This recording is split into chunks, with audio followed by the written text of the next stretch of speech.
kaunti ya Migori kama obila kaunti ya Migori timo nonro e wi nek mar miyo moro ma en jatij doho ma malo ma Migori manotimore chieng' tich abich mokalo bang' jomoko ma ok ong'e manoidho apiko chwade gi magina eka bang'e giringo magilalo.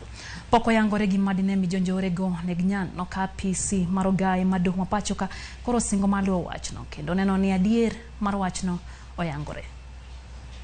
Nek makore pok ong'e makoro we Uganda e kaunti ma Migori gi penjo bura nek manotimore gwenge makoigo e sub county Mauriri. Phoebe Auma Suda matie doho ma malo ma Migori nochwad gi magina mowito ngimane manondawa machuo kowuok e ode e kinde manori kodhi e tich chieng' tich abich. Komanda mar obila Masuna East Sawo Chorokodi oyango wach ni kolero ni Phoebe Auma nochwad gi magina kanyakla gi jariemb boda boda manoting'e katere tich e doho ma Migori giduto ne giwito ngimagi kanyo.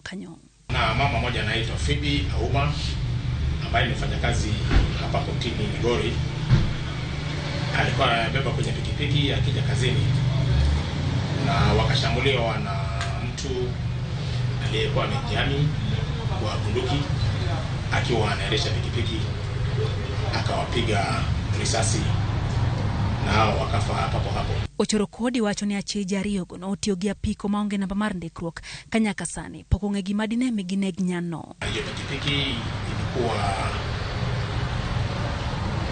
imefichwa namba ya usajili, na polisi baada ya kupata taarifa ambayo walipashwa na chief Hasendo Kanyakago walielekea kwenye sehemu hiyo kisa ilitokea na wakapata wale wawili wameaga na miili yao imechukuliwa ikaletwa hapa kwenye mochari ya Migori.